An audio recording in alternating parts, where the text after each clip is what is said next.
Hello everyone, this is Sam of Historiansplaining. A historian tells you why everything you know is wrong. These lectures are on SoundCloud, YouTube, Podbean, and other platforms. And if you can help to keep them coming, please go to my Patreon page. The link is in the description. And this lecture will be the history of the United States in 100 objects, number 25, the Brunswick, Wilkes and Liberty Cufflink Jewel. And this installment is special since number 25 is something of a round number, and this will likely be the longest installment yet in this series, since this object connects to so many different events and developments in the tumultuous years leading up to the American Revolution. And it'll hopefully be timely, as right now we approach the 250th anniversary of American independence. But just to begin with, what is this object we're talking about? It's an oval-shaped jewel, slightly more than 1 centimeter wide, made of translucent turquoise blue glass, and inscribed with the slogan, Wilkes and Liberty, followed by the number 45. It was most likely made between 1763 and 1769, either in England or in the British colonies, and it was used as the decorative inset in a cufflink or sleeve button. It was discovered in an archaeological dig in 2019 among the remains of a tavern in the colonial town of Brunswick, North Carolina, and it's currently held by the Brunswick Town Fort Anderson State Historic Site. This is a highly significant and revealing artifact, for one thing in that it gives a glimpse into the volatile and contentious political scene of the mid-1700s, just before the American Revolution, and not just what was going on within government or in the popular press, from which tons of material survives from the 1700s, but in live, everyday interactions on the ground, in social gathering places like homes and taverns, where a lot of politics really took place. So to understand the significance of this object, we have to look at the several contexts around it. The place where the artifact was found, the background of the radical Whig political movement, and the place of the sensational figure of John Wilkes, the history and uses of cufflinks and sleeve buttons, and finally the distribution and shared traits of other sleeve buttons that have been found from the 1700s with inscriptions referring to Wilkes and Liberty. So this specimen is rare, but a handful of similar ones have been found on both sides of the Atlantic, and we'll get to that before the end of this lecture. But to start with the most immediate context, the town where it seems this jewel was lost and buried and later discovered. The vast majority of my listeners surely won't know of it because it no longer exists. It's a town that only existed for about 50 years, but for a time it was very important. It was located on the lower Cape Fear River in what's now southern North Carolina. The surrounding area had already been largely depopulated by the brutal Yamasee War in the 1710s, and the region was covered mostly in piney forests, largely uninhabited. In the year 1725, the Lords Proprietor of North Carolina granted a tract of 1,500 acres on the lower Cape Fear River to a man named Colonel Morris Moore, who was the son of a former governor of the colony, and they granted this land to him on the understanding that he would colonize it and create a settlement there. So the town called Brunswick was founded in 1726, beginning just as an outpost on the river near the head of navigation for large vessels. And it was named Brunswick after a city in northern Germany, a city that was part of the domains of King George I of Great Britain, who in his origin was a German from the House of Hanover, and who held the title of Duke of Brunswick. And George I had come to the throne as the first British king of the German House of Hanover because he was the closest relative to the previous British royal dynasty, the Stuarts, who was Protestant. So the last remaining members of the Stuart dynasty had been overthrown, in large part because they were Roman Catholics, and the throne was then given over to the Hanovers, who were Protestant. So the name Brunswick reflects the strong support in the Carolina colonies for the Protestant alliance that had brought the Hanovers to power. And a lot of the land around this initial outpost was sold in parcels or given out for free to colonists, and the town grew very quickly. The site is in the midst, as we said, of this large expanse of piney forests, and so it could serve as a major source of critical raw materials for building and repairing sailing ships, including lumber, tar, resin, pitch, and turpentine. In the 1730s, the town became the seat of government for the local area, which came to be called New Hanover County, and which included the town of Wilmington, just a few miles farther up the Cape Fear River. By 1740, it became one of the largest towns in North Carolina, hosting busy commerce with Great Britain and the West Indies. In 1743, it became an unofficial capital of the colony, with the royal governor seated there, and the assembly also sometimes met in the local courthouse.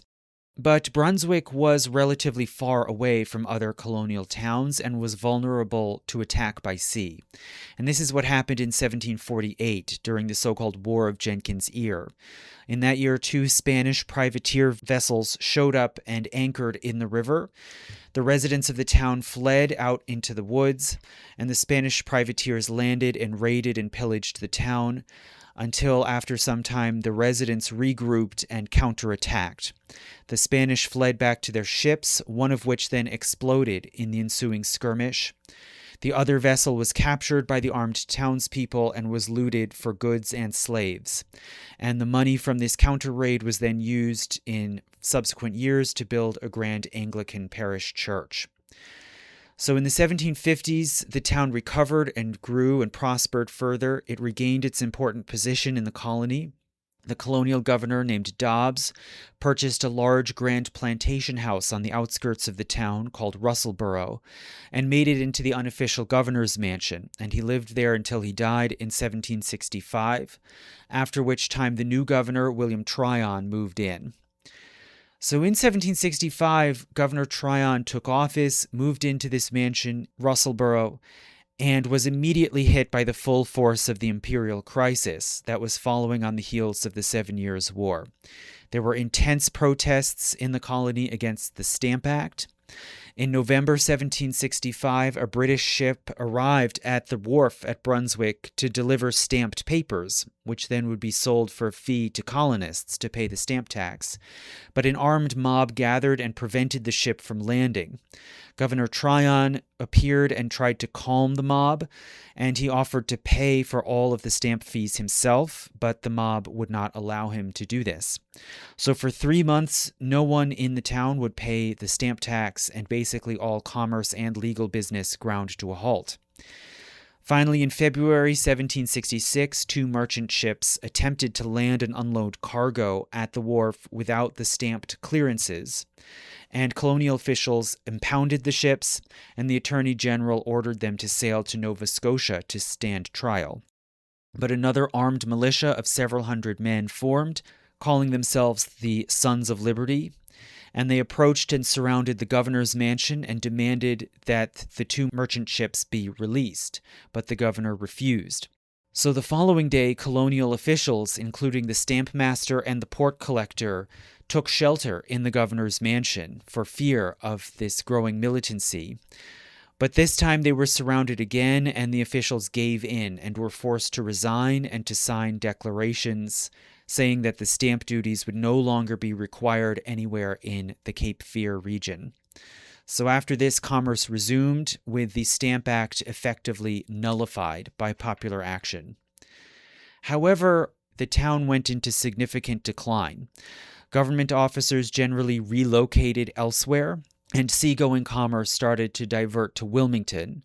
And in 1770, the de facto capital effectively moved to New Bern, another newer town farther to the north.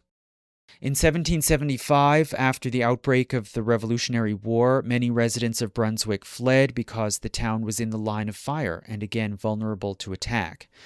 But in July of that year, local patriots mounted their own attack on a British fort at the mouth of the Cape Fear River, and they forced the British to withdraw. The following spring, in 1776, the British retaliated, landing forces and ransacking the town in March and then again in May, and most of the town was burned down. After 1780, a small number of families returned to the town site and began to reopen the port, but it was no longer viable and soon was completely abandoned. In the year 1830, a nearby planter purchased the entire abandoned town site for a price of $4.25. And by this time, the entire town was in ruins, with only the Anglican church still partly standing. 32 years later, in 1862, during the Civil War, the Confederate government appropriated the site and used the remaining walls and foundations to build a fortress called Fort Anderson in order to try to defend the Cape Fear River. And this fort was bombarded in the last months of the war in 1865. And after the end of the Civil War, the site was again abandoned and became mostly overgrown with woods and underbrush. And this is how it remained for almost a century.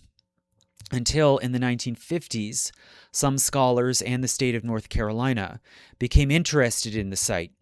And in 1958, archaeological excavations began, overseen by a scholar named Stanley South. And these initial excavations concentrated largely around the church, where they found many artifacts and debris. They then excavated 10 house foundations over the course of the 1960s. But after this excavation campaign concluded, the site was again left mostly untouched for 45 years. In 2015, another wave of excavations was begun by East Carolina University, led by the archaeologist Charles Ewan. And this campaign started by examining the waterfront and locating the remains of the wharf. Then they examined building foundations and found that they were mostly elevated wooden buildings set upon stone foundations made from ballast stones.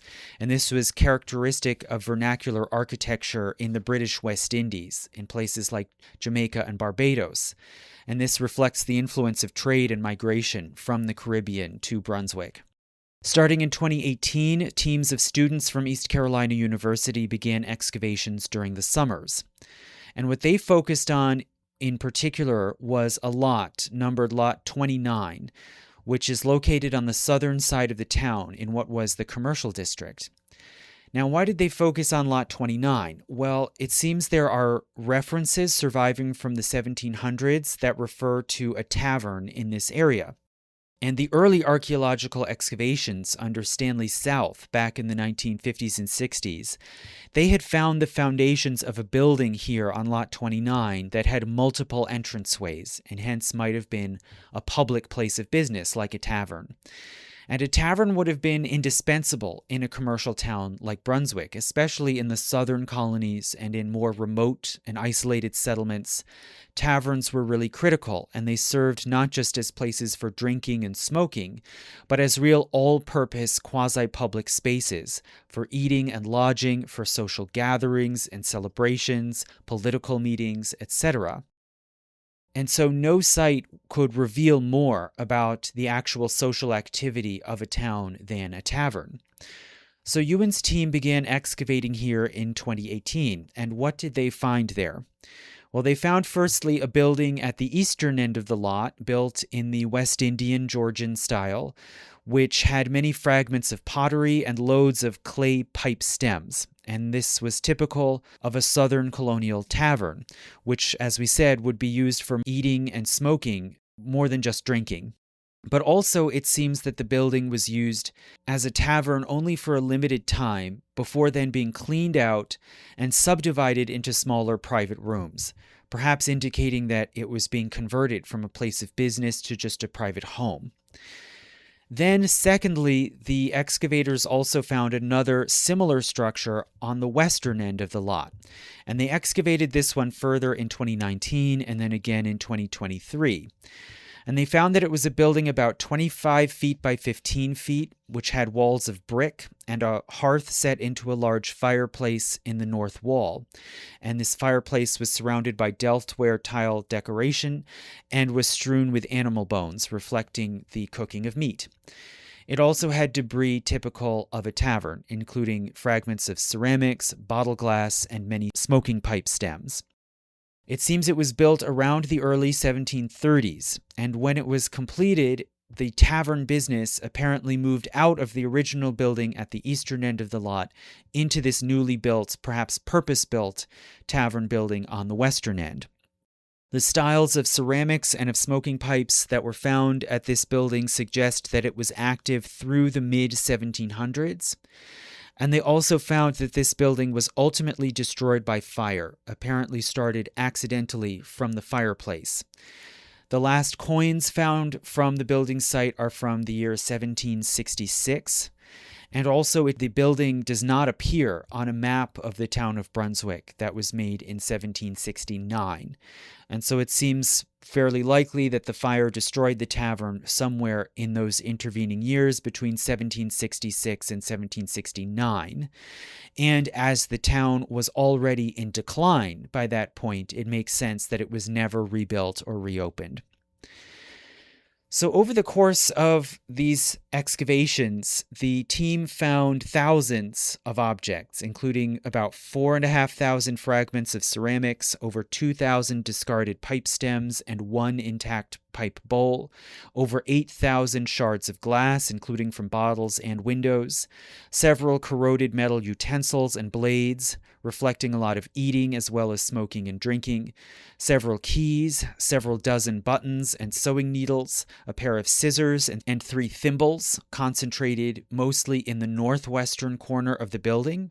Also, they found single metal and glass objects, such as an axe head, a barrel tap, a single stirrup, a slate pencil, an Irish halfpenny from 1766, several glass and metal fragments of cufflinks, and one single Venetian glass bead. But perhaps the most remarkable find of all was made in the summer of 2019. So at this time, a lot of small artifacts that the team uncovered were found in the remains of the crawl space that had been underneath the tavern floor. And these various small objects probably fell there either through the floorboards or later when the building collapsed in the final fire. And when excavating this layer of material, excavators would take dirt from the crawl space and run it over screens, as is commonly done, in order to sift out objects and artifacts. And at some point in this process, an undergraduate student named Adam Pullman looked over the small objects that had collected on the screen, a lot of them just rocks, pebbles, pottery shards, and he noticed one that looked rather unusual. It was just a somewhat large pebble covered in dirt and crud, but when he held it up to the light, he saw a little glint of blue shining through. So he bagged this together with some other artifacts, which were then sent to the lab at East Carolina University, and there the object was cleaned off with water. And it turned out to be a glass bauble, just a little over 1 centimeter, or if we're using English measurements, a little less than a half an inch wide. And it was shaped like a half dome set on an oval base. And this is consistent with the shape of a glass inset for a cufflink or shirt button. And fragments of this type of jewel, like a cufflink, had also been found in the crawl space, so perhaps the two were originally connected. But this particular glass jewel had something unique and unusual on it. So pressed into the flat or back side of the glass bauble was a backwards inscription, or intaglio, which clearly was meant to be seen and read through the glass from the outward-facing curved front face of the jewel. And this inscription read in all capital letters, Wilkes and Liberty, followed below by the number 45. So it's not too unusual to find cufflinks from the 18th century that have simple decorative intaglio designs like flowers, or even sometimes custom designs like family insignias. But full text slogans are more unusual. And one might ask, for one thing, who would have ever looked closely enough to read these tiny letters pressed into the underside of this glass jewel in a cufflink? And also, who the heck is Wilkes, and what does this inscription mean? Well, to answer the more obvious or straightforward question first, the name Wilkes refers to John Wilkes, who was a British publisher, pamphleteer, and politician who became a celebrity in the 1760s due to his transgressions, both against the social and sexual propriety of the day and against the dignity of the British crown. He gained fame in part by personifying the radical wing of the Whig Party, which reached its height of power and militancy in the mid-1700s. So in order to understand Wilkes and why he was so impactful, we must first know what is Whiggism, or Whiggery, as it was called at that time, and why did it give birth in time to a radical offshoot that the more established mainstream Whigs could not control. So just for those who don't know, I've talked about this a bit in some earlier lectures, like on the Restoration and Glorious Revolution in England. I can put in a link to that. But basically, in brief, the Whig Party was a major British political faction, which for many decades was the most powerful party in England, really from the 1690s until the early 1800s. And traditionally, this party supported limited monarchy, the primacy of Parliament over the crown, extensive personal freedoms, including freedom of speech and the press, freedom of religion, at least for Protestants, not generally for Catholics. And they saw these basic freedoms as being rooted in the foundational documents of the English Constitution, especially the Magna Carta and the Bill of Rights enacted in 1689. And they summed up this philosophy by the word liberty, which was used to mean self-governance, not so much just freedom of action, but self-governance, including the right to have a voice in government through one's representatives in Parliament. In terms of policy, they tended to favor free trade and state support for foreign commerce and colonization. They opposed royal absolutism and the Catholic Church, and they often saw these two as going hand in hand. They portrayed the Catholic Church as a kind of conspiracy to impose monarchical tyranny, and they feared and despised the Catholic monarchical powers of Europe, including Spain and especially France. Their main base of support was the urban, mercantile, and professional classes, especially in London, and the so-called home counties in southeastern England around London. Their main domestic political enemies were, most of all, the Jacobites, their real archenemies. These were supporters of the Catholic Stuart dynasty, and also the Tories. That was the other major party in Parliament, the party that was more traditionalist, that supported the powers and prerogatives of the Crown and the Church of England, and that was based more in rural England and in the outlying northern and western counties. So the ideological roots of Whiggery or Whiggism lay, for one thing, in the Puritan movement and in other dissenting and nonconformist Protestant groups, like the Presbyterians and later the Methodists. And the party originally coalesced as a political faction during the so-called exclusion crisis in the 1670s and 80s. So this was the massive controversy over whether to allow King Charles II's younger brother, James, the Duke of York, to succeed to the throne. And James had grown up mainly in France, and he was a Roman Catholic. So the Whigs began as the group that strove to exclude James from the line of succession, and in their view to protect liberty and Protestantism. They initially lost this fight, but later they took part in a conspiracy to overthrow King James, and they made an alliance with firstly William of Orange from the Netherlands, who supplanted James on the throne, and then also later with the House of Hanover, who were the Stuarts' closest Protestant relatives. So the Whigs passed laws barring any Catholic from coming to the throne. Hence, this is why in 1714, the Hanovers were able to come over from Germany and come to power in Britain. And the Hanovers firstly produced 4 Protestant kings, all named George. And all of these were more or less closely aligned with the Whigs, since they knew that that's where their power had come from.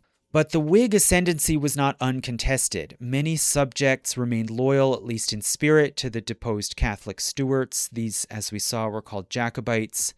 And right on the heels of George I coming to power in 1714, the Jacobites revolted. They launched an uprising based mainly in Scotland to try to oust George I and put the Catholic Stuart claimant onto the throne.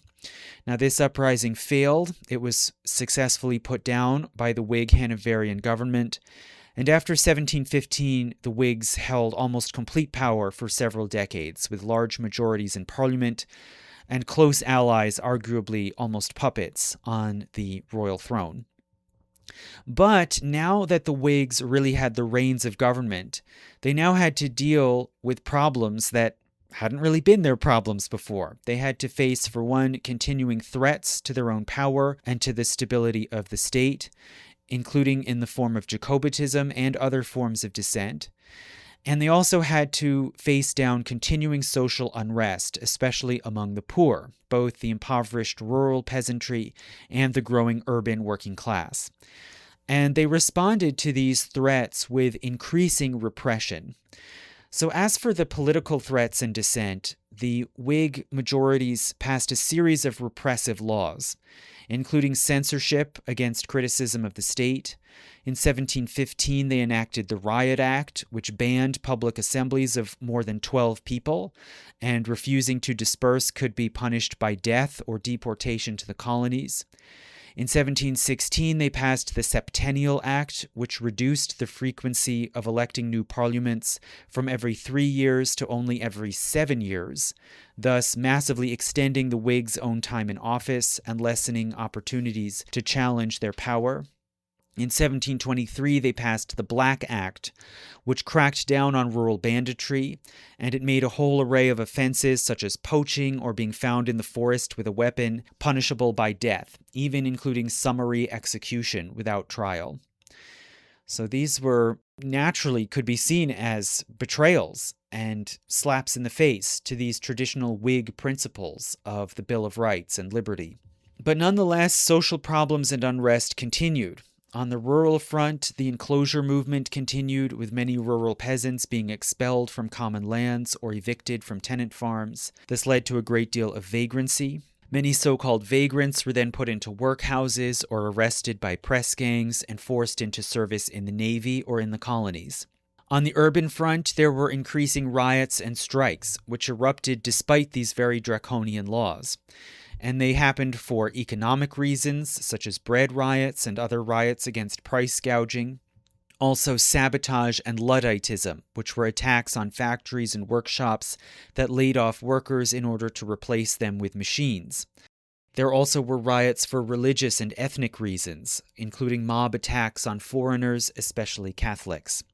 So the government relied frequently on the Riot Act and made frequent use of capital punishment, including for property crimes, even petty theft. After about 1730, the Whigs used laws and practices that they had created in the 1710s and 20s to almost totally consolidate power. Parliament was dominated by a Whig majority skillfully managed by their main ringleader, Robert Walpole, who basically became the de facto ruler of the country between 1730 and 1740. And in the press, Walpole was derisively called the Prime Minister, which now we think of as, a proper, respectful, dignified title. But it was invented at the time as an attack on Walpole because it implied that he was usurping the king's proper role of appointing and managing the ministers of the government. So this was seen as corrupt, to have one minister sort of rising above, controlling the others, and supplanting the proper place of the king. So one could see, even at the time, an immense irony and a paradox that this Whig regime under Walpole became really the new threat to liberty, and opposition was stifled or suppressed. In this environment, corruption and nepotism also flourished, with government and even military offices being given out as graft to family members and political allies. And one could say that by this point, the old Whig philosophy that was supposed to define the party didn't even matter anymore. It became just a set of outmoded platitudes to which politicians gave lip service. So all of this led, unsurprisingly, to the rise of a radical so-called country party opposition. And this new group took up the mantle of these old Whig ideals of limited government, freedom of speech and assembly, the right to be represented in Parliament, and many of these more radical Whigs supported reforms extending the vote to a wider array of the population, including especially the poor and middle classes in the cities. But still, they claimed to represent, in a symbolic sense, the country, meaning the public at large, or out of doors, as people said at the time, as opposed to the court, which meant not just the royal palace, but also these tight-knit oligarchical ruling circles based in London. And this country party was organized through private circles, meeting in homes, political clubs, and also in the radical and oppositional press, in outlets such as The Craftsman, which was a magazine founded in Bath in 1726, which grew quite popular in the 1730s, publishing mainly anonymous writings, satires, critiques, and which claimed to expose the corrupt statecraft in London and Westminster. And this new oppositional group gained some allies and sympathizers in Parliament as well. In the 1740s, they flirted, you could say, with alliances with some more extreme Tories and even Jacobites. And one can see some similarity in their ideas, this sort of antipathy to the corrupt London oligarchy. In 1744, more radical and opposition Whigs broke with Walpole and joined with some Tories to bring down the Walpole government. But this new alliance lasted only 2 years before breaking down. Then after 1744, the Whig party in Parliament further fragmented into many factions which vied for power and traded off in forming governments. And these sometimes included some more radical-leaning Whigs in the ministries. All of this led eventually to a crisis point in the 7 Years' War. So Britain, after 1755, was engulfed in a massive global war sparked by competition with France for control of the overseas colonies. And Britain funded this war by borrowing and spending massive amounts, and also they manned the war effort through impressment, basically kidnapping, and this was highly despised among the urban poor. Most of the war was conducted under the government of the Whig Prime Minister Lord Newcastle, aided very importantly by the young, ambitious Secretary of State, William Pitt. So this Newcastle-Pitt government was initially very unpopular, but they were redeemed to a great degree by successes and victories in the war, such as at Quebec in 1759 and Montreal in 1760. In that year, 1760, the King George II died, and his grandson came to the throne as George III. So this new young King George III went about cleaning house. In 1762, he sacked Lord Newcastle and had him replaced with John Stuart, Lord Bute. So Lord Bute was a Scottish aristocrat, scholar, and naturalist who had served for a time as a tutor to the young king when he was a prince. In Parliament, Bute had never supported Walpole, and during the war, he had undermined Lord Newcastle as well, and tried to reduce funding for the war, and tried to force the government to negotiate for peace with France. So Bute was widely seen as suspect because he was Scottish, because he was suspected of having Tory or even Jacobite leanings, which was especially inflamed by the fact that his surname was Stuart. That was the name of the deposed Scottish Catholic dynasty. And Bute was even further accused of having an affair with the king's mother and using that as his sort of in to get into power, but that is almost surely not true. So Bute, as soon as he came into office, his government faced a very hard task. They now had to somehow negotiate peace with France. And his negotiating team reluctantly made significant concessions to the French. So the British took all of Canada, but they allowed the French to keep Martinique and Guadeloupe in the West Indies, and also allowed them to keep access to the rich cod fisheries in the Atlantic off of Newfoundland. So this peace agreement was highly unpopular, and Bute and the king's mother were mercilessly savaged in the radical press and blamed for this bad deal. And Bute was particularly smeared as a secret Jacobite sympathizing with the French. So Bute finally resigned on April 8th, 1763, and he retired to his country estate and returned to his pursuits of writing and botany. And this controversy basically calmed down for a time, at least within Great Britain. and Bute was replaced by George Grenville, a more mainstream Whig, who then himself was left holding the bag, having to somehow pay back the massive debts incurred during the war. But before we get into that, the attacks on Bute during the 1 year that he was prime minister, these attacks were not totally out of line with precedent. There was a long history in Britain and other countries too, a long history of attacking the king's ministers and advisors, and others like their wives or mothers, who were perceived as having a destructive influence on the king, while meanwhile maintaining that the king himself had good intentions. So, the classic sentiment was the king is not bad, he's just ill-advised. But one newspaper publisher came much too close to this thin line, or arguably crossed it, thus flirting with treason, and that was John Wilkes. So what did Wilkes do? Well, after Bute stepped down, Wilkes himself kept up his blistering critique of the government, and he began to turn his attacks more directly towards the king himself, who had appointed and supported Bute in the first place. As a result, he became embroiled in a prosecution for sedition, and in the process, he became a massive culture hero.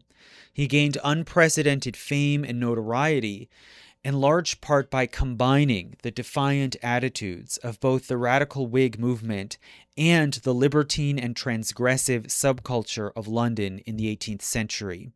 And hence he came to personify in himself the ferment and discontent of his age. So let's go back and talk about who is John Wilkes. What was his story? Well, Wilkes was born in London in 1725, the son of a distiller, and he was part of the rising commercial class in this growing city. He attended the University of Leiden in the Netherlands, but in 1745 he returned home to London to join a militia that was helping to defend the city against the Jacobite uprising. In his politics, he was always a strong Whig and a sympathizer with religious dissenters like Presbyterians. He married a well-to-do lady from Buckinghamshire, and hence he gained possession of a large country estate there. He fathered a daughter to whom he was devoted, and he was appointed as High Sheriff of Buckinghamshire, and he tried early on running for Parliament as a Whig, aligned with the reformist faction led by the Secretary of State, William Pitt. In 1756, however, he separated from his wife, and he then embarked on a career as a so-called libertine or rake. He was seen trawling through London's underground world of brothels, bordellos, illegal theaters, and sex clubs. He joined an elite so-called Hellfire Club, which called itself the Knights of St. Francis of Wickham, and which was known to dress up in Franciscan friars' robes in order to hold orgies with prostitutes dressed as nuns. And Wilkes proved to be a bit too edgy and wild even for this club, and he pulled pranks like he began introducing a mandrill, a type of monkey, dressed in a cape, into their sex parties, and the scandal that he caused helped to lead to the dissolution of this club. So he built up fame as an especially outrageous rake, and he reportedly seduced many high-status ladies of London and of the countryside with his charm and charisma, despite being known as exceptionally ugly, and he's depicted in many portrait prints from the time as cross-eyed with a lantern jaw and a severe underbite. But reportedly he could overcome his looks with his charm and wit, and he reportedly boasted that it, quote, took him only half an hour to talk away his face. So his humor and charisma enabled him to re-enter politics, despite his infamous personal life, or perhaps partly because of it. In 1757, he ran for Parliament again and was elected to the House of Commons for Aylesbury, a small rural district where the only voters were a small class of landowners who could be pretty easily bribed or charmed into supporting him. And for example, according to one story from the lore of this time, Wilkes asked one constituent in Aylesbury if he would vote for him, and the constituent said that he would rather vote for the devil, to which Wilkes replied calmly, "Naturally, and if your friend decides against standing, can I count on your vote?" So Wilkes ended up winning, and he entered Parliament as a supporter of William Pitt, and he also served ably at the same time as a militia captain in Buckinghamshire. He hoped that he would rise in the ranks politically and that perhaps Pitt might even get him a cabinet ministry. But these hopes were dashed in 1761 when the new young king, George III, fired William Pitt and Lord Newcastle and appointed as the new prime minister Lord Bute. So Wilkes had really no prospect of gaining office or patronage under Lord Bute, so he declared war on him. And it happens that Bute was not especially popular or charismatic in the first place, and his wealthy supporters, mainly based in Scotland, launched a newspaper called The Briton to try to promote Bute's party line and to improve his public image. So Wilkes, in response, started his own weekly newspaper as a mocking parody of Bute's and called it the North Briton, alluding in this way derisively to Bute's Scottish roots. It was published every week and carried scathing attacks on Bute and every member of his cabinet. For example, the Secretary of Treasury was called, quote, the most treacherous, base, selfish, mean, abject, low-lived, and dirty fellow that ever wriggled himself into a secretaryship. In one issue, Wilkes satirically claimed that Lord Bute had shown talent as an actor on stage, and especially praised his performance in Hamlet in, quote, the scene where you pour fatal poison into the ear of a good, unsuspecting king, end quote.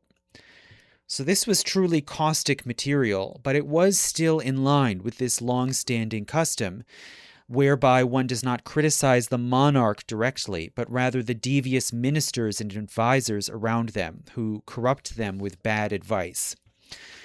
In October 1762, the Lord Steward, after being attacked in issue number 12 of the North Briton, challenged Wilkes to a duel, and the two met at night in a village outside London, shot at each other with pistols, but both missed, and they then went to the pub and shared a bottle of wine. So incidents like this failed duel only served to feed a sensation around the North Briton, and it quickly built up a circulation 10 times greater than Bute's own Briton newspaper that it was supposedly created to parody. In a sense, the North Briton became a victim of its own success. So in the early months of 1763, Bute's government negotiated peace terms with France, and then having completed this task on April 8th, Bute resigned from office. This put Wilkes in a bit of a bind, because mocking Bute and his government had become his stock in trade. So what was he to do now? Well, Wilkes first questioned whether Bute's influence was still being felt in the government, even behind the scenes. But nonetheless, publication of the North Briton was paused for several weeks. Then on April 23, 1763, King George III delivered a speech, probably penned by Bute, which endorsed the peace terms set out in the Treaty of Paris. And John Wilkes then immediately went to the presses with the North Briton issue number 45. So issue 45 attacked the king's speech, and it skirted or arguably crossed the traditional bright line between criticizing the king's ministers and criticizing the king himself. For instance, Wilkes wrote, quote, a despotic minister will always endeavor to dazzle the prince with high-flown ideas of the prerogative and honor of the crown. I wish as much as any man in the kingdom to see the honor of the crown maintained in a manner truly becoming royalty. I lament to see it sunk even to prostitution. End quote. So one must ask, what exactly does this mean? Is Wilkes saying that the king has sold the dignity and authority of the crown? Is he not comparing the king then to a prostitute? So this issue of the paper was truly explosive, and further, Wilkes had timed it to be issue number 45, thus evoking the 1745 Jacobite uprising, which had colloquially come to be called simply the 45. So in this way, he was further casting this Jacobite aspersion. So the king was furious, and he told his cabinet to investigate whether the authors and publishers of this newspaper issue could be prosecuted. On April 27th, the Attorney General declared that the paper constituted seditious libel, and they issued an arrest warrant for, quote, the authors, printers, and publishers of a seditious and treasonable paper entitled The North Briton, number 45. So this was a so-called general warrant in the sense that it did not specify any specific names of suspects. Instead, it ordered the arrest of anyone potentially involved in a crime, and hence it allowed for people to be arrested on mere suspicion, even without evidence. And these sort of general warrants had been used on occasion in the 1700s, really as a mode of censorship. It was a way for the government to intimidate anyone suspected of being involved with a publication that they wanted to suppress. And they were highly controversial, with some jurists considering them to be against English law. But nonetheless, after this warrant was issued, a total of 49 people were swept up in arrests, including the publisher and printer of the North Briton. Most of them were later released soon after, but Wilkes was held and confined in the Tower of London. From there, he dispatched out messages claiming that his arrest was a violation of the people's liberty, and he soon gained a passionate popular following. On May 3rd, he was taken out from the Tower and marched to court for his arraignment, and crowds followed behind him, chanting, "Liberty, liberty, Wilkes forever." In court, Wilkes gave impassioned speeches, arguing that his case would, quote, determine at once whether English liberty be a reality or a shadow, end quote. And he and his attorneys made two main legal arguments. Firstly, that the warrant used to arrest him was a general warrant and so was illegitimate.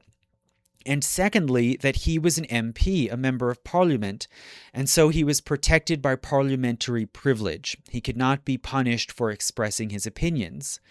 And this idea of parliamentary privilege was a notion that had been put forward before, such as in the 1640s, when Charles I had arrested MPs who opposed him in the House, and this was one of the events that precipitated the English Civil War. So 3 days later, on May 6th, the judges gave their decision. Firstly, they refused to make any ruling about the legitimacy of general warrants. But secondly, they did find that Wilkes was protected by parliamentary privilege, and they ordered him released. Crowds gathered around the court chanting "Wilkes and Liberty," and celebrations even spread through London and abroad in the country.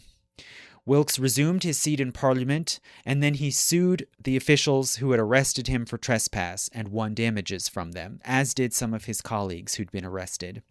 In the fall of 1763, Wilkes then further capitalized on his newly magnified fame by, for one thing, republishing the entire run of the North Briton, and then by co-writing a pornographic parody of Alexander Pope's Essay on Man, which was called Essay on Woman, and which contained obscene attacks on British politicians. Now, this obscene poem was meant for private circulation in that sort of world of the brothels and the hellfire clubs. But an old enemy of Wilkes, who had known him from the Hellfire Club, presented this essay on woman to the House of Lords and read portions of it out to the House, and one peer reportedly fainted from hearing it. Parliament voted to condemn both the North Briton and the Essay on Woman as, quote, false, scandalous, and seditious libel, and ordered the copies of them to be burned. Now, Wilkes could at this point still claim immunity from prosecution based on parliamentary privilege. So in January 1764, the House of Commons voted to expel him. So he was now exposed to arrest again, and he fled abroad to France, soon after which he was declared an outlaw, in effect forbidding him from returning to Britain. So Wilkes remained in exile for 4 years in France, but while he was abroad, his case became the subject of a cause célèbre. In 1765, a judicial court finally declared general warrants to be null and void, and this was soon after ratified by an act of Parliament. And this burnished Wilkes's image as a champion and even martyr for liberty. In the mid to late 1760s, the presses and small manufacturers in Britain produced a flood of prints and souvenir objects celebrating Wilkes and Liberty. The slogan was seen on punch bowls, teapots, pins, and medals. His image was reproduced on prints and plates, always with the famous crossed eyes, and at least 2 porcelain manufactories made figurines of Wilkes posing with the Magna Carta and the Bill of Rights. In February 1768, anticipating an imminent general election, Wilkes finally returned to Britain with a plan to immediately run for Parliament again and hence keep his immunity. He succeeded in this and was elected to Parliament for Middlesex. But before he could take his seat, he was arrested again and put in the King's Bench prison.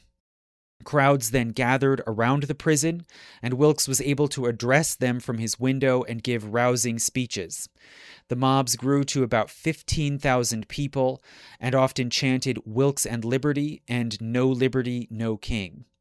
On May 10th, the crowd rioted and stormed the prison, attempting to free Wilkes, but soldiers protecting the building opened fire on the crowds, and somewhere between 6 and 11 people were killed, and this came to be called the Massacre of St. George's Field.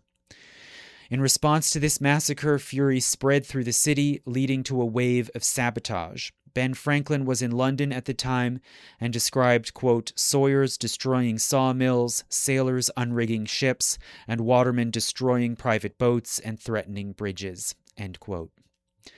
On June 8th, the Court of King's Bench removed Wilkes's outlawry, but they also gave him a large fine and a sentence of 2 years in prison.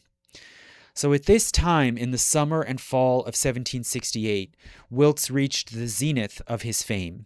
He received floods of well-wishes and donations from all over Britain and the colonies, helping to pay off his fine. In February 1769, since he was still technically an MP, he had been elected for Middlesex, the House of Commons again voted to expel him from their number. But he stood for office again from prison, Middlesex voters again elected him, and the House again voted to expel him. And this whole exercise was then performed 2 more times. And finally, after the 4th time that Wilkes was elected, this time the House simply decided to ignore the results and proclaim the second-place finisher the winner in his place. So now after this point, the controversy somewhat died down, but Wilkes became a martyr for yet another cause, which was the right of the voters to freely choose their own representatives. And this, was alongside his notoriety as an advocate of freedom of speech in the press and freedom from arbitrary arrest. In 1771, Wilkes completed his prison sentence and was released, and his supporters organized into a group called the Society for Supporters of the Bill of Rights, and they had him made an alderman and then sheriff of the City of London. In 1774, he was elected once again as an MP for Middlesex, and this time finally took his seat. He then served in Parliament for 16 years. And over the course of that time, he became somewhat more of an ordinary MP, working through conventional channels. He was no longer a martyr and agitator. On the one hand, in many ways, he did carry on radical Whig ideals. He openly sympathized with the American revolutionaries, and in 1776, he introduced a bill for parliamentary reform, advocating for a broader suffrage and for equal representation in Parliament by population, which are reforms that would not happen until the 1830s. He also advocated for the rights of prisoners, the press, and religious dissenters. But also his radical credentials were soon tarnished, especially in 1780 when a wave of anti-Catholic riots broke out in London. So in that year, Wilkes took charge of the militias in the City of London that defended the Bank of England against rioters, and they fired onto the crowds, and Wilkes was accused of hypocrisy. Over the course of the 1780s, Wilkes became more mainstream and even arguably a conservative-leaning Whig MP, and he gradually lost public support. In 1789, he retired from office, saying that he was a, quote, extinct volcano, and he lived privately in retirement and died in 1797. So over time, really even before his career ended, Wilkes came to be practically forgotten as the movement around him came to be overshadowed by the tumult of the French Revolution. And it's hence difficult to grasp the enormity and intensity of the furor around Wilkes in the 1760s. And this is one of the reasons, I think, why people have a lot of trouble in making sense of the relics and remnants of this Wilkes movement, especially when they surface in America, where Wilkes was more celebrated than anywhere else outside of London. So how did this whole episode translate to America? Well, the Wilkes furor found very fertile ground in the American colonies. They had a long-standing Whig tradition. Most of the colonies had strong Protestant roots, especially in New England, going back to the Puritans. There was very strong anti-Catholicism, which was further inflamed by the 7 Years' War against France. And there was a very widespread Whig ideology in the colonies, where colonists tended to view history as a struggle between liberty and tyranny. This worldview was dramatized in frequent clashes in the early 1700s between the colonial assemblies, which were elected, and the governors, which were mostly appointed by the crown. And there were frequent struggles over the limits of executive power, and the assembly's trump card was that they controlled the tax revenue. So when bitter feuds erupted, the assemblies could cut off the flow of money, even the governor's own salary. And in these times, Whigs in the colonies could easily borrow rhetoric from the British Whig press and this struggle over Walpole's government in Britain. There also were serious struggles over freedom of the press, most famously in New York in the 1730s. So in that time, there was intense competition in New York between only two newspapers, the New York Gazette, which supported the governor, William Cosby, and the New York Weekly Journal, which was oppositional and was launched to be critical of the governor. So, this can sound very reminiscent of what would happen later in England between the Briton and the North Briton. But regardless, in 1735, the governor, Cosby, resolved to shut down the New York Weekly Journal, and they arrested the printer, John Peter Zenger, and charged him with seditious libel. Now, there was no real question here that Zenger had in fact printed this paper, and it was considered, according to the laws of the colony, it was considered up to the judges to decide whether the statements in that publication were seditious. A jury was impaneled, but the jury was only supposed to determine whether or not the paper was printed, in fact, by Zenger. Yet nonetheless, Zenger's attorney argued that this case was really about freedom of the press in the colonies, and that Zenger's cause represented, quote, the cause of liberty. So he was basically calling for jury nullification, and it worked. Zenger was acquitted and walked free. So hence, it's not at all surprising that when the furor erupted over Wilkes's North Britain number 45, many colonists would see this conflict in terms of freedom of the press and the right to criticize the executive, and hence would rally to Wilkes's cause as representing that of liberty.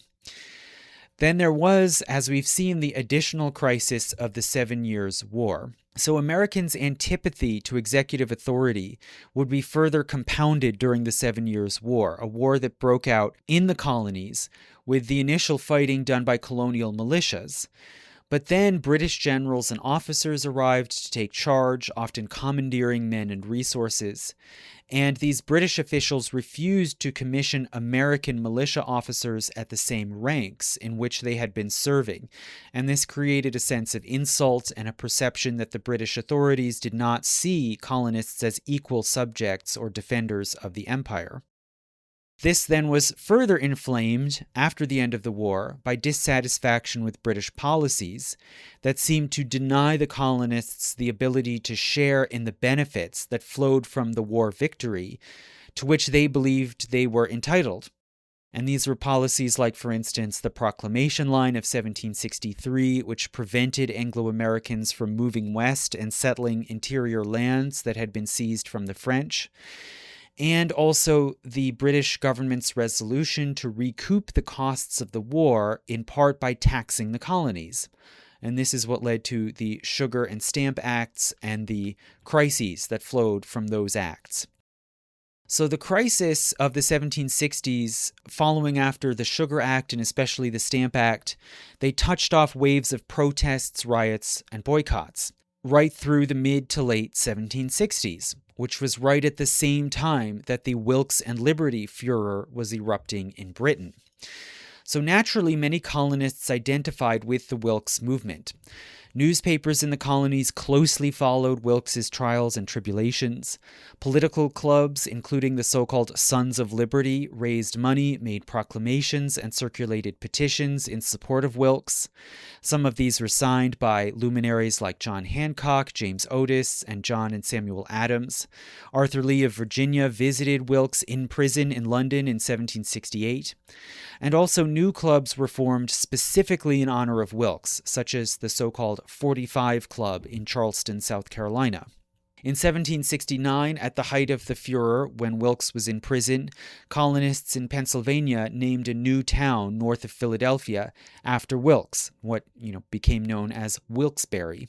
In December, the South Carolina General Assembly voted to donate £1,500, a really substantial sum, from the colonial treasury to support John Wilkes.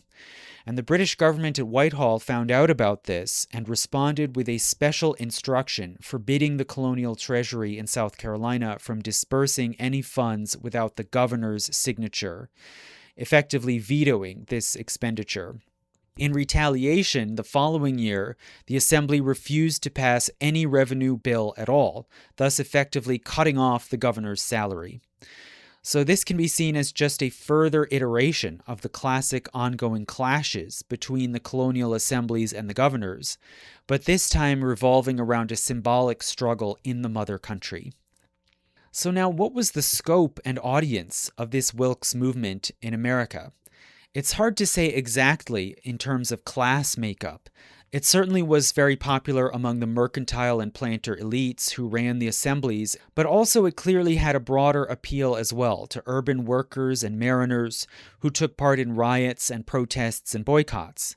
And this whole furor overlapped a great deal with the movement against the Stamp Act, which also appealed across class lines and could further intersect with resistance to impressment in the port towns.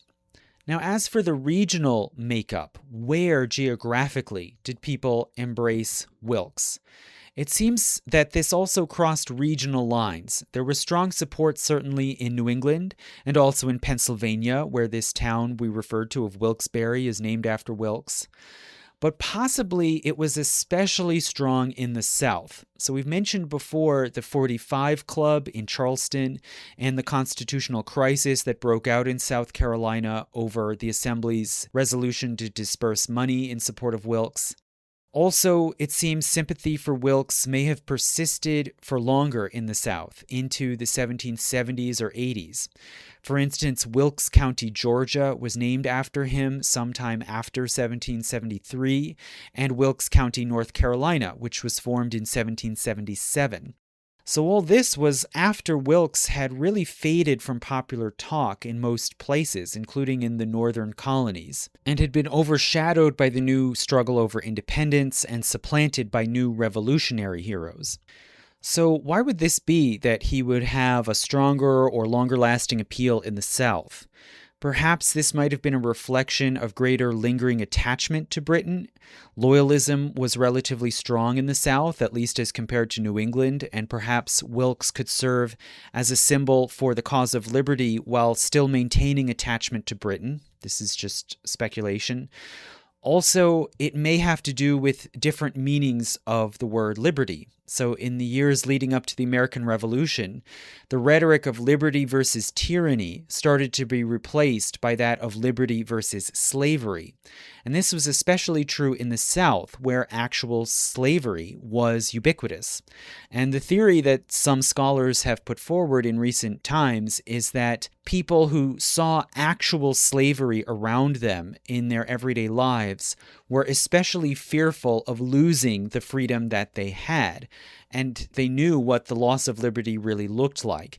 And hence, this can account for the irony that slaveholders were often among the most ardent champions of liberty. So perhaps Wilkes, as a publisher and an MP, and so a member of the rising elite, who nonetheless lost his freedom and ended up being imprisoned, somehow this spoke in particular to this fear in the South around loss of liberty. But this is all very speculative. What we do know is that many objects and material remains of the Wilkes movement can be found in America. So over the course of the 1760s, many objects celebrating Wilkes and his struggle were imported into America from Britain, and some, it seems, were made in the colonies as well. They often are seen in museum collections.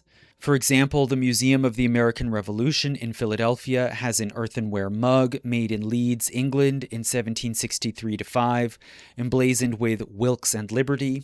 They also have a porcelain punch bowl made in Canton, China around 1770 with a portrait of Wilkes, evidently made for export to Britain, and it probably moved from there to America. Also, Colonial Williamsburg's collection has a Chinese-made porcelain punch bowl with a portrait of Wilkes holding a Liberty cap and a copy of North Britain number 45. Now, probably the most remarkable and valuable Wilkes object of all was made within the colonies. So in 1768, the silversmith Paul Revere in Boston made for the Sons of Liberty an enormous silver punch bowl. In concept, it was in honor of the Massachusetts Colonial Assembly's refusal to rescind a proclamation that they had issued condemning the practice of general warrants. But of course, general warrants had come very much into popular talk and consciousness, firstly because of Wilkes when he was arrested, and then again when they started to be used in the colonies to crack down on protests against British tax policies. And this massive silver punch bowl that Paul Revere made for the Sons of Liberty was engraved on one side with a circular ornament. In the middle of the circle are the words number 45, Wilkes and Liberty. Above it, a Liberty cap and flags reading Magna Carta and Bill of Rights, and below a scroll reading General Warrants, which has been torn in two. So these are all symbols taken straight from the radical Whig movement and the Wilkes affair. And it shows how by this time the name of Wilkes and the number 45 had become practically synonymous with the cause of liberty. Now, when Americans see objects celebrating Wilkes, they often misperceive what they represent and what the whole movement stood for. It's often mistakenly perceived as a phenomenon born in America, so Americans often assume that colonists celebrated Wilkes because he supported American independence. For instance, in 2015, the Menokin Foundation in Virginia posted an announcement of a lecture about a glass jewel inscribed Wilkes and Liberty, and the announcement said that the slogan was, quote, a rallying cry of the early American independence movement. Now, this is totally mistaken. The movement and the slogan came over from Britain, and they made no reference to American independence. Rather, they were embraced by colonists as a way of identifying with the radical Whig tradition and the Wilkes movement in Britain. It is true that later, during the Revolution, Wilkes did sympathize with the Americans, but that was in the future, right? They didn't know that yet in the 1760s. And by the 1770s, once the Revolutionary War broke out, Americans really no longer valorized the Whigs in the British Parliament. By then, they had become disillusioned with Parliament as a protector of liberty, and they had their own homegrown heroes like George Washington, Joseph Warren, and Samuel Adams. Wilkes was by this time either long forgotten in most parts of America or at least very overshadowed. So these objects in American collections reflect a particular moment in British America in the 1760s, a time of rising discontent and radicalization, but when people still believed that they could assert their rights and liberties as British subjects and saw their struggle as part of the ongoing struggle for liberty within British history, and specifically the struggles between Crown and Parliament and between court and country. In other words, they were radical Whigs and hence still fully British. But all of that being said, we still have not answered why would this radical Whig slogan appear on cufflinks? Since, indeed, as we will see, this specimen in Brunswick, North Carolina is only one of several that have been discovered in recent years. So what does this mean? Well, we have to consider the further context of cufflinks. So cufflinks and sleeve buttons play a very particular role in communicating loyalties and identity, and they were well suited to the Wilkes and Liberty movement. So cufflinks began, it seems, in the 17th century, right? And their basic design is just a pair of identical jewels, usually with insets, linked together by a hinged joint. And they have a certain class profile. So in the early years in the 1600s, they were accoutrements mainly for the elite. They were often made with gold and with decorative insets like colored stones or gemstones, and symbols like family emblems or ciphers, which could be executed in filigree or in intaglio designs carved into rock crystal. Sometimes these cufflinks could have political messaging or signaling, such as crowns to show support for monarchy during the interregnum. Later in the 18th century, a rough equivalent to cufflinks was produced more for the middle classes or for soldiers' uniforms, and these were sleeve buttons, which are similar to cufflinks but usually smaller and with a simpler design. They do not need to be hinged. They're just buttons connected by a fixed peg or cord, and they could be made from cheaper materials like lead, brass, or pinchbeck instead of gold. And the insets could be glass or simple stone instead of rock crystal or gemstones.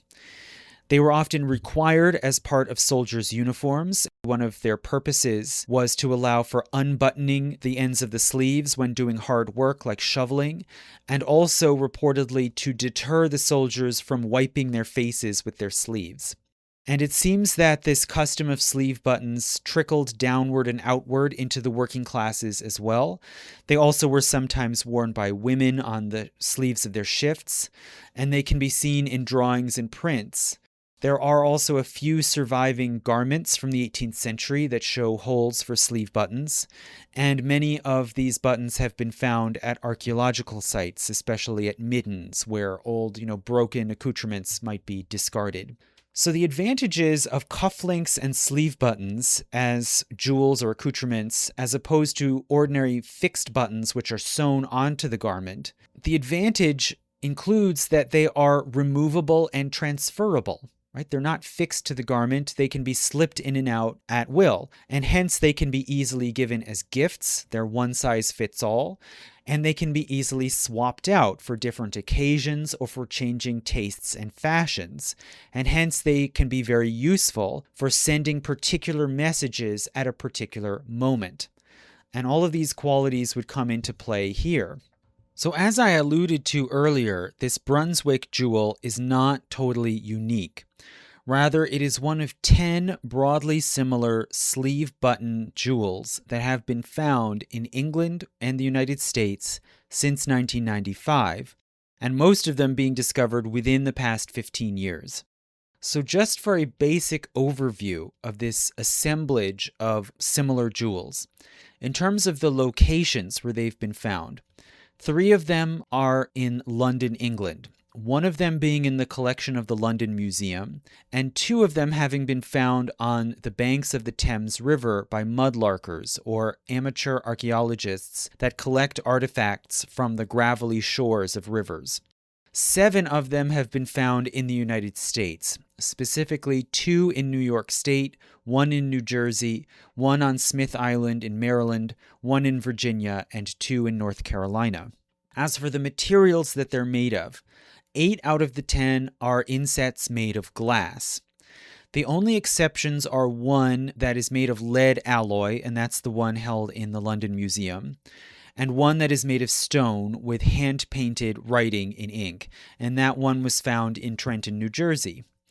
All of the rest are made of glass. And out of those that are made of glass, there is 1, which was found on the Thames in London, that is made of a clear, colorless glass, still set into a pewter cufflink setting.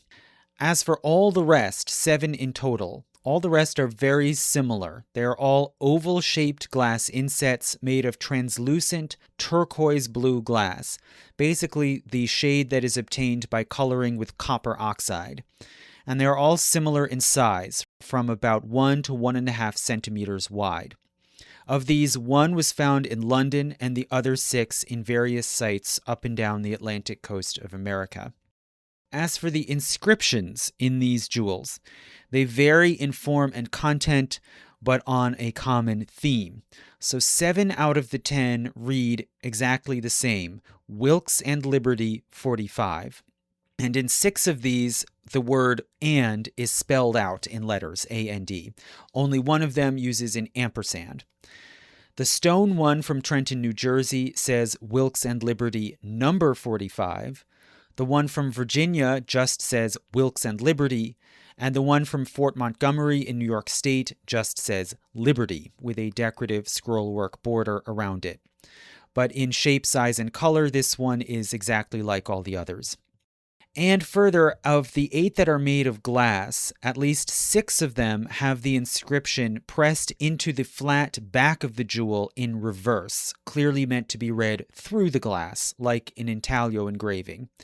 There are 2 others that I have found that are shown in images online with the inscription running forward. Now, this might be a variation in design, or it might just be that the people who made these posts flipped the images so that the text would be read forwards. I don't know and didn't have the time to reach all of these people, so I can't be sure.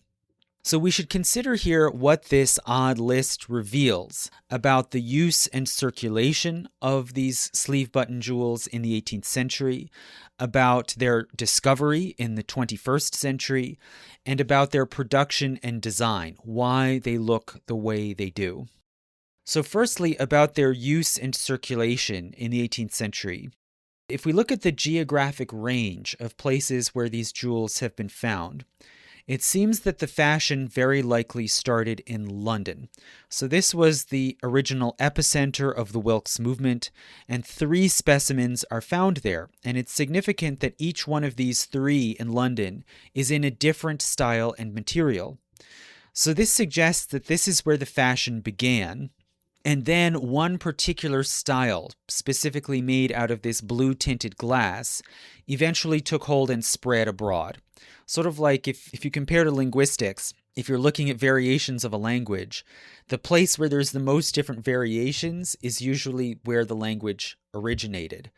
And then if there are other places where it's more uniform and they all speak the same form, the same dialect, it's probably because that was the one variation that for some reason took off and spread abroad. So it all seems to suggest that this idea of creating cufflinks and sleeve buttons with Wilkes and Liberty, this started in London, and then it spread to the colonies. All of the specimens found in America except one are in blue-tinted glass, and they look very much alike. The glass is a relatively cheap material as compared to, pewter or gold or rock crystal, and the small size is easy to mass produce in a workshop and export. It is notable further that the one exception to this pattern is the button found in Trenton, New Jersey. So this one was found by excavators in 1995 at the Old Barracks in Trenton, a building that was built in 1758 to house troops during the 7 Years' War. And hence this building was already in existence and already in use before the Wilkes Furor even broke out, which started in 1763. And further, this particular jewel seems to be handmade with a small polished stone and a small brush. So it could conceivably have been homemade by an amateur. And it would make sense, I would say, that this one may actually be the oldest one of all, or at least the oldest of those that have been found in America. And it may have been produced before jewel makers stepped into the market and started mass producing jewels in this blue glass. And it would seem that this style that we see with the turquoise blue glass and the Wilkes and Liberty 45 inscription, this style quickly took shape and became the standard by no later than 1769, at which time the tavern in Brunswick, North Carolina burned down and sealed away the particular jewel that was then found by Adam Pohlman in 2019. So why would this happen? Why would this style emerge and spread? Well, it seems there was a demand for small objects that could communicate one's radical Whig loyalties in a subtle way, signaling to friends while maintaining some secrecy or discretion, and remaining unnoticed to potential enemies. And the archaeologist Charles Ewan, who oversaw the dig at Brunswick, likened this to early Christians discreetly wearing a fish symbol to identify one another. And this would be valuable and useful in a place like Brunswick, which was, as we saw, a hotbed of Whig resistance to the Stamp Act, at the same time that it was also the seat of the royal governors. So you had to be careful, to whom you showed your radical sentiments. Now, there is an initial problem, I think, that presents itself with this theory about why these buttons were produced and how they were used. For one probably could not tell the politics of one's neighbor that one met at a tavern by reading these cufflink inscriptions, even if one tried, because the jewels are so small, often no more than 1 centimeter wide, and the lettering is even tinier. Who would ever think to bring with you and take out a magnifying glass and examine the minuscule writing inside someone's sleeve button in order to discern their political affiliations? This is just not plausible. But this, I think, is where the importance of the design comes in.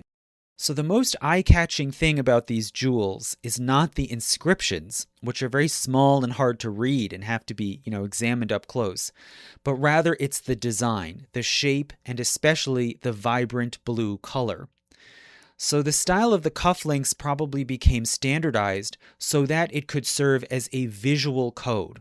And when a radical Whig went to church or a tavern or a plantation home, he or she could notice the blue glass jewel and then know to look more closely or to inquire about the inscription in order to discreetly sound out the other person's political leanings. So this theory that I have just put forward about the design and purpose of the cufflink buttons is based on 2 contentions. Namely, first, the visual design, especially the color of the jewels, is supposed to be eye-catching once you know to look for it. And secondly, the visual design took on political meanings and associations, even independent of the inscription.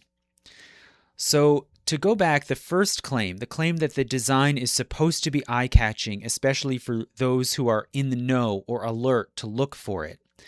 This, I believe, is supported by the way in which the jewels have been discovered. So as far as I can tell, the jewel found at Brunswick in North Carolina in 2019 was only the second one ever discovered that is made out of blue glass. The only previous one that I've found that seems to be earlier was one that was posted online on a treasure hunters forum in 2013 by a user called Cindercoop, whose profile says that they are based in central New York State. And I couldn't find any way to message or ask for more information, so I can't really verify it or say precisely when or where it was found. But this seems to be the only instance that has come up anywhere of a blue glass jewel with the Wilkes and Liberty slogan, until the discovery was made at Brunswick in 2019. And this find was reported widely online and in the press, including in the Charlotte Observer, with pictures. And I've included a picture of that jewel as the thumbnail of this lecture. Then, just after this, 5 more very similar finds were made, or at least first reported about, all within the next 6 years. One of these was found in the very next year, in 2020, in Coleraine, North Carolina, which is to the north of Brunswick. And this site was located on a farm overlooking the Chowan River, and archaeologists who excavated the site theorized that it may have been another tavern located at a ferry crossing. Moreover, according to press reports, the farming family that owns this site said that they were inspired by news coverage of the discovery of the Wilkes and Liberty jewel at Brunswick to call in an archaeologist to investigate the artifacts that they had seen on their property. And it happened that the excavators ended up finding another jewel here almost exactly like the one from Brunswick. And then several more were found or reported since then over the past 5 years. For instance, in the year 2025, a find of a similar jewel was reported at the site of Menoken, a plantation house in Northern Virginia owned by the Whig planter Francis Lightfoot Lee. And this plantation house at Menoken was probably also an informal gathering place for Whigs and patriots. And in February of 2025, the Smith Island Historical Group posted on Facebook that Tim Marshall, an amateur archaeologist known for collecting ancient Native American projectile points around Smith Island, had found another near-identical jewel on the shores of the island in Chesapeake Bay in Maryland. So I would say that this sudden multiplication of finds over the past 7 years, since 2019, shows the influence of the press and of the internet. So when people hear about these finds and see images of the jewels, they then are alerted to look for similar items at other sites. And this wave of discovery, I think, probably mimics what actually happened at the time in the 1760s, as this style spread along with the Wilkes and Liberty movement, and people learned what to look for as a clue or an indication of someone's radical leanings. Now, as for the second claim that I put forward, that the visual design took on political meanings and associations, even independent of the inscription, well, there is one indication, I would say, that even as Wilkes faded out of favor, the design apparently stayed on with similar political meanings and associations. So it seems, I would say, reasonable to guess that the last of the 10 jewels to be produced was probably the one found in a midden heap at Fort Montgomery in Orange County, New York. So this fort, Fort Montgomery, was only built in 1776 during the Revolutionary War. So for this particular jewel to end up there, someone had to be wearing it at least as late as 1776 or later. And this particular one is the same size, shape, and color as the other colonial finds.